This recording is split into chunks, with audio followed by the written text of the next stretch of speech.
یکی از عزیزان زنگ زده بودن در ارتباط با اینکه چه فاکتورهایی باعث میشه که انسان صدای قلبش رو شبا بشنوه و اگر فردی صدای قلبش رو شبا بشنوه این میتونه داله بر چی باشه.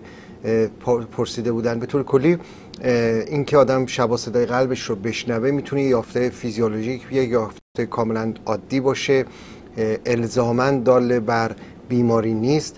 منتها اگر این مسئله شدید باشه و فرد به ویژه در طول روز حالت تپش قلب هم داشته باشه، چند تا مسئله رو باید حتما این افراد مطرح بکنن و حتما از چند جهت بررسی بشن.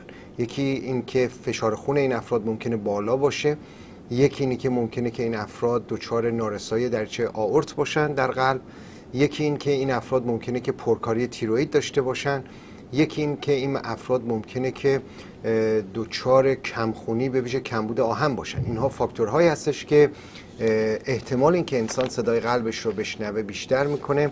البته اضطراب، عصبانیت و به ویژه مصرف قهوه و چای پررنگ در 1 ساعت مونده به خوابیدن، اینها هم باعث میشه که فرد صدای قلب خودش رو بشنوه.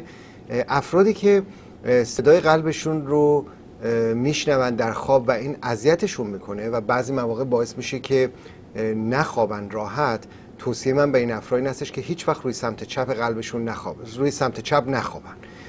این افراد اگر روی سمت راست بدنشون بخوابن متوجه خواهند شد که دیگه صدای قلبشون رو نمیشنون.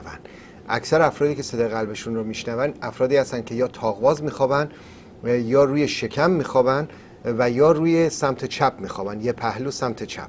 اگر این افراد روی سمت راست بدن بخوابن صدای قلبشون رو نخواهند شنید.